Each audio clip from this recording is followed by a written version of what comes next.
Cooperative Department, proposal for filling up of 97 non-vacant post of Auditor, Operation, Investigator, Operation, Statistical Investigator, Operation, on fixed pay basis through GRBT regarding. আমাদের 97 খানা 97 post cooperative দপ্তরের বিভিন্ন পদে, যে পদগুলো আমি এখানে উল্লেখ করলাম, auditor, operation, investigator, statistical investigator, এই তিনটি পদে টোটাল 97টা পোস্ট ফিল আপ করা হবে, ভ্যাকেন্ট পোস্ট, এবং সবটাই জিআরবিটির মাধ্যমে এই পোস্টগুলো ফিল আপ করা হবে। গতকালকের ক্যাবিনেটে মাননীয় মুখ্যমন্ত্রী পৌরোহিত্যে সিদ্ধান্ত গ্রহণ করা হয়েছে এবং খুব শীঘ্রই দপ্তর থেকে জিআরবিটির কাছে প্রস্তাব পাঠানো হবে এবং এই প্রস্তাব পাওয়ার পর জিআরবিটি পরীক্ষার মাধ্যমে সেই 97 খানা বিভিন্ন পদে, যে পদগুলো এখানে উল্লেখ করা হয়েছে সেই পদে পূরণ করার লক্ষ্যে সেখানে পরীক্ষা গ্রহণ করবে। Proposal for filling up of 97 vacant posts of Auditor, Investigator, Statistical Investigator, Operation, Group C, non-gazetted. তিনটাই গ্রুপ সি পোস্ট। আপনারা জানেন যে গ্রুপ সি, গ্রুপ ডি এখন জিআরবিটির মাধ্যমে রিক্রুটমেন্ট করা হয়ে থাকে এবং জিআরবিটির মাধ্যমে এই 97 খানা পোস্ট কোঅপারেটিভ দপ্তরের গ্রুপ সি সেগুলো নিয়োগ করা হবে। গতকালকে ক্যাবিনেট মিটিং এ সেটা সিদ্ধান্ত গ্রহণ করা হয়েছে। সাংবাদিক বন্ধুরা, proposal for filling up of 28 posts of supervisor, ICDS, direct recruitment for ICDS projects under Education, Social Welfare and Social Education Department. আমাদের বর্তমানে 57 খানা বা 57টি ICDS প্রজেক্ট রয়েছে সারা ত্রিপুরা রাজ্যে এবং সেই ICDS প্রজেক্টগুলো সিডিপিউর মাধ্যমে নিয়ন্ত্রণ হয়ে থাকে। সিডিপিউর অধীন ICDS সুপারভাইজাররা রয়েছেন যারা সমাজ কল্যাণ দপ্তরের অধীন বিভিন্ন প্রজেক্টগুলো সুসংগতভাবে জনতার মাঝখানে নিয়ে যাওয়ার জন্য কাজ করেন এবং সেই সমাজ কল্যাণ দপ্তরের অধীন গতকাল ক্যাবিনেট মিটিং এ 28 পোস্ট অর্থাৎ 28 খানা post of supervisor ICDS direct রিক্রুটমেন্টের মাধ্যমে সেটা করা হবে এবং টিপিএসসি পাবলিক সার্ভিস কমিশন সেই পরীক্ষা গ্রহণ করবে। খুব শীঘ্রই টিপিএসসির কাছে সেই প্রস্তাব পাঠানো হবে দপ্তরের তরফ থেকে। 28 খানা post supervisor under ICDS, social welfare department. গতকালকের ক্যাবিনেট বৈঠকে সেই সিদ্ধান্ত গ্রহণ করা হয়েছে। সাংবাদিক বন্ধুরা, আমাদের proposal for creation and filling up of 14 new technical posts, namely civil engineer, mechanical engineer, electrical engineer, and public health engineer under municipal technical service towards government reforms, SASKI 2025-26.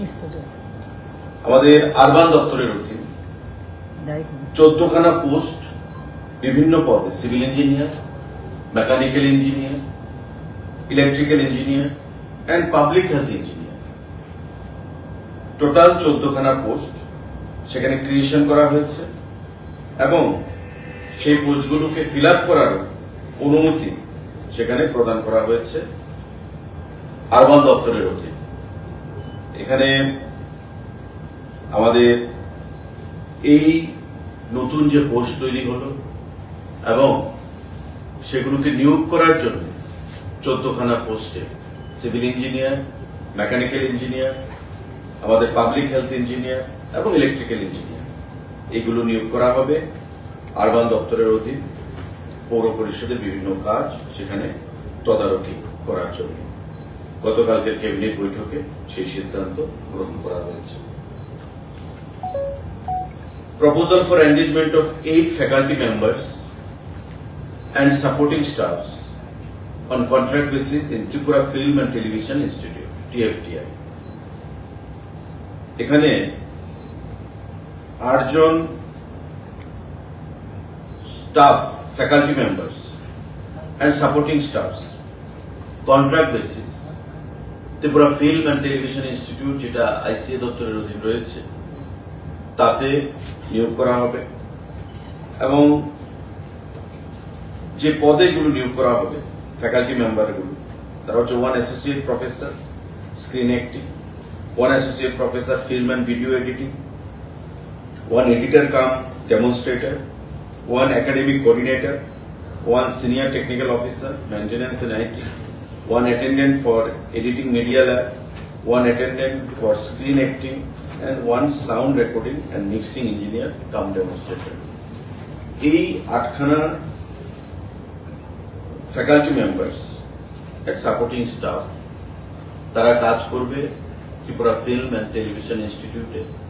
এবং আপনারা জানেন যে 2022 সালে Tripura film and television institute আইসিএ দপ্তরের অধীন পথ চলা শুরু করেছে। উদ্দেশ্য ত্রিপুরা রাজ্যের ছেলেমেয়েরা যারা ফিল্ম লাইনে পড়াশোনা করতে চায় তাদেরকে উৎসাহ প্রদান করা এবং প্রারম্ভিকভাবে বিভিন্ন সার্টিফিকেট কোর্সের মাধ্যমে এই ফিল্ম ইনস্টিটিউট তার যাত্রা শুরু করে এবং বর্তমানে ধীরে ধীরে এই ফিল্ম ইনস্টিটিউট তার যে প্রচার প্রসার এবং তার পরিকাঠামোগত উন্নয়ন সেদিকে সেখানে নজর দিয়েছে।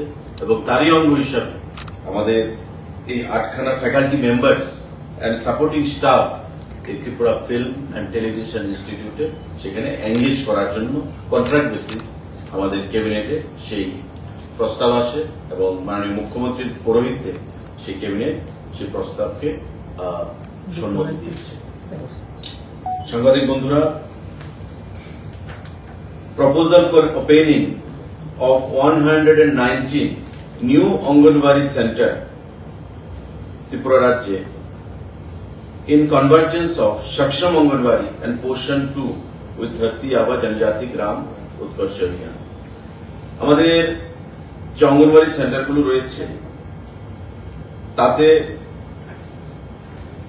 আরো শক্তিশালী করার জন্য আমরা জানি অঙ্গনওয়াড়ি সেন্টারগুলোতে গ্রামীণ যে শিশুরা তাদের সাথে যুক্ত রয়েছে এবং তাদেরকে সুষম আহার, পড়াশোনা সেগুলোর মাধ্যমে কিভাবে আরো সামনের দিকে এগিয়ে নিয়ে যাওয়া যায় সেই বিষয়ে সমাজ কল্যাণ দপ্তরের অধীন এই অঙ্গনওয়াড়ি সেন্টারগুলো কাজ করে থাকে এবং তাকে আরো সংঘবদ্ধ করার উদ্দেশ্যে এই সিদ্ধান্তগুলো গ্রহণ করা হয়েছে। 119খানা অঙ্গনওয়াড়ি সেন্টারকে আরো নতুনভাবে তৈরি করা এবং creation and filling up of 119 posts of Anganwadi workers and 190 posts of Anganwadi helpers। এই যে 119টা নতুন অঙ্গনওয়াড়ি সেন্টার খোলা হবে তার জন্য সেম নাম্বার অঙ্গনওয়াড়ি হেল্পার এবং অঙ্গনওয়াড়ি ওয়ার্কার্স সেখানে নতুন পোস্ট ক্রিয়েশন এবং ফিলিং আপের সিদ্ধান্ত গ্রহণ করা হয়েছে। অর্থাৎ এই অঙ্গনওয়াড়ি সেন্টার যে নতুন করে খোলা হবে তাতে হেল্পার এবং ওয়ার্কারের অভাবে যাতে কোনো ধরনের কাজ ক্ষতিগ্রস্ত না হয় তার জন্য সোশ্যাল ওয়েলফেয়ার এবং সোশ্যাল এডুকেশন ডিপার্টমেন্টের তরফ থেকে এই 119 জন অঙ্গনওয়াড়ি ওয়ার্কার এবং হেল্পার নিয়োগ করা হবে, পোস্ট ক্রিয়েট করা হয়েছে, ফিলিং আপের অনুমোদন দেওয়া হয়েছে এবং এই নতুন 119খানা যে নতুন অঙ্গনওয়াড়ি সেন্টার খোলা হবে তাতে সেম নাম্বারও এই হেল্পার এবং ওয়ার্কাররা সেখানে কাজ করবে। সেই সিদ্ধান্ত গতকাল ক্যাবিনেটে প্রদান করা হয়েছে। সাংবাদিক বন্ধুরা,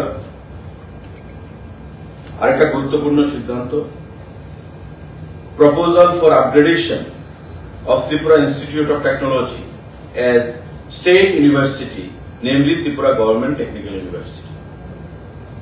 আমাদের টিআইটি যেটা রয়েছে বর্তমানে ত্রিপুরা ইনস্টিটিউট অফ টেকনোলজি, তাকে উন্নীত করে আমাদের ইউনিভার্সিটিতে টেকনিক্যাল ইউনিভার্সিটি রূপে সেখানে রূপ দেওয়া হচ্ছে।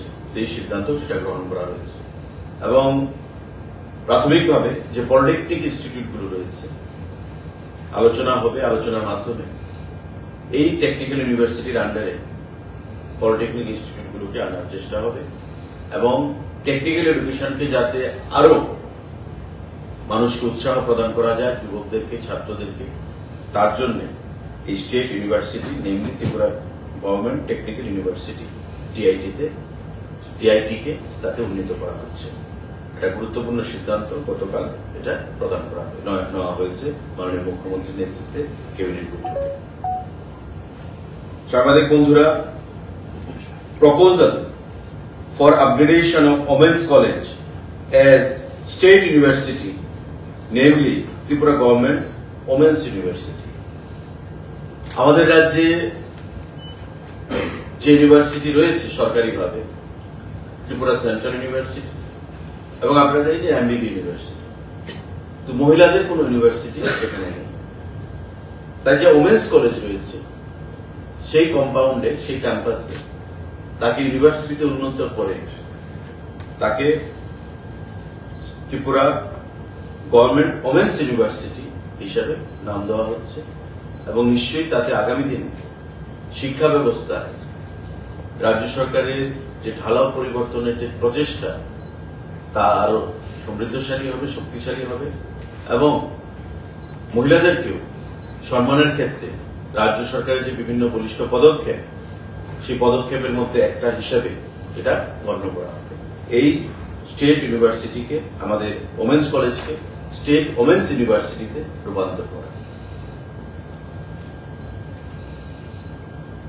সাংবাদিক বন্ধুরা, Directorate of Secondary Education proposal for creation and filling up of 22 new posts of Group D night guard under the Directorate of Secondary Education, Tripura or fixed pay basis by রাজ্য সরকারের শিক্ষা দপ্তর সেকেন্ডারি এডুকেশনের অধীন 22 জন নতুন group D post, সেটা night guard নিয়োগ করা হবে। গতকাল ক্যাবিনেট বৈঠকে মুখ্যমন্ত্রীর পৌরোহিত্যে এই সিদ্ধান্ত গ্রহণ করা হয়েছে। 22 জন night guard group D post শিক্ষা দপ্তর সেকেন্ডারি এডুকেশনের অধীন নিয়োগ করা হবে। ক্যাবিনেট তার মঞ্জুরি প্রদান করেছে। সাংবাদিক বন্ধুরা, আপনারা জানেন যে 2021 সালে আমাদের ত্রিপুরা জার্নালিস্ট পেনশন একটা স্কিম চালু করা হয়েছিল আইসিডি দপ্তরের তরফ থেকে এবং এই স্কিম চালু হওয়ার পর সাংবাদিকতা পেশার মাধ্যমে যারা অবসরপ্রাপ্ত হয়েছেন, রিটায়ারমেন্টে গেছেন, তাদেরকে মান্থলি 10,000 টাকা করে পেনশনের ব্যবস্থা করে দেওয়া হয়। গতকাল ক্যাবিনেট বৈঠকে proposal to accord approval of Tripura journalist pension first amendment scheme 2025, অর্থাৎ নাম্বারটাকে আরো বৃদ্ধি করতে চাইছে সরকার, যে পেনশন অবসরপ্রাপ্ত সাংবাদিক বন্ধুরা পেয়ে থাকেন তার সংখ্যাটা বৃদ্ধি করতে হবে এবং অ্যামেন্ডমেন্টের মাধ্যমে সেই স্কিমটাকে আরেকটু সিম্পলিফাই করার সেখানে প্রচেষ্টা নেওয়া হয়েছে। এবং ত্রিপুরা জার্নালিস্ট সম্মান পেনশনের পাশাপাশি আরেকটা স্কিম রয়েছে, ত্রিপুরা জার্নালিস্ট পরিবার সুরক্ষা পেনশন, অর্থাৎ কোন সাংবাদিক, অবসরপ্রাপ্ত সাংবাদিক সে পেনশন পাচ্ছে, তার যদি মৃত্যু ঘটে তবে তার পরিবারকে সুরক্ষা দেওয়া, তার জন্য এই স্কিম অর্থাৎ ত্রিপুরা জার্নালিস্ট পেনশন স্কিম 2021, তার দুটো সাব স্কিম রয়েছে। একটা হচ্ছে ত্রিপুরা জার্নালিস্ট সম্মান পেনশন সাব স্কিম, আরেকটা হচ্ছে ত্রিপুরা জার্নালিস্ট পরিবার সুরক্ষা পেনশন। একটা হচ্ছে জার্নালিস্ট পাবে, আরেকটা হচ্ছে জার্নালিস্টের অবর্তমানে তার পরিবার পাবে। তাতে সামান্য মডিফিকেশন আনা হয়েছে এবং বর্তমানে কি রয়েছে, বর্তমানে the journalist must be accredited from information cultural affairs department for last 10 years। বর্তমানে যারা পাচ্ছে 10 বছর তার অ্যাক্রিডিটেশন লাগবে এবং এই 10 বছরের অ্যাক্রিডিটেশন যদি থাকে নিশ্চয়ই তাকে অবসরপ্রাপ্ত করতে হবে। এখন যে অ্যামেন্ডমেন্টে প্রস্তাব রাখা হয়েছে সেটা হচ্ছে the journalist must be accredited from the Information Cultural Affairs Department for the last 10 years. However, the journalist who completed at least 25 years of journalism and possesses accreditation card for at least 10 years prior to attainment of 60 years. মানে 60 বছর এতদিন হতো 60 বছর হতে হবে অবসরপ্রাপ্ত।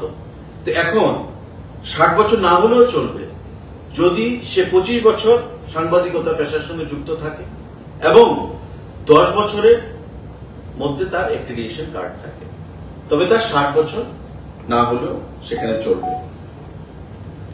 আর তার আগে কি ছিল?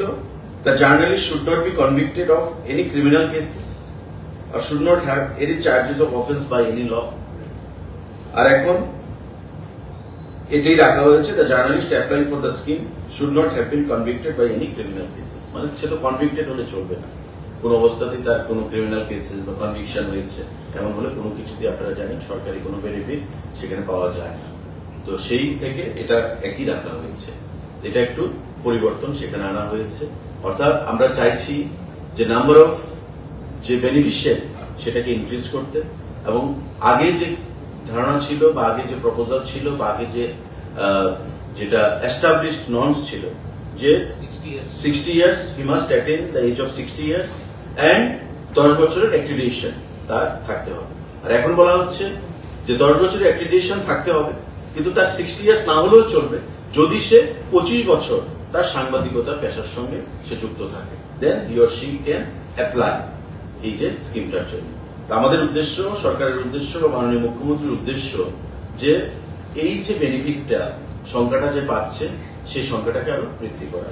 এবং এখন দেখবেন যে 25 বছর সাংবাদিকতার সঙ্গে যুক্ত রয়েছে এমন অনেক পরিবার বা অনেক সাংবাদিক বন্ধু রয়েছে যারা 60 ইয়ার্স হয়নি কিন্তু 25 বছর সাংবাদিকতার সঙ্গে যুক্ত রয়েছে এবং 10 বছরের ধরে তার অ্যাক্রিডিটেশন কার্ড রয়েছে। তো তাদেরকে আমরা সেই ফ্যাসিলিটি দিতে চাইছি। মাননীয় মুখ্যমন্ত্রীর চেষ্টা বা আমাদের সরকারের তথ্য সংস্কৃতি দপ্তরের সেই প্রচেষ্টা। এই সিদ্ধান্তগুলো গতকাল ক্যাবিনেট বৈঠকে গ্রহণ করা হয়েছে। সাংবাদিক বন্ধুরা দেখুন, চম্পকনগর থেকে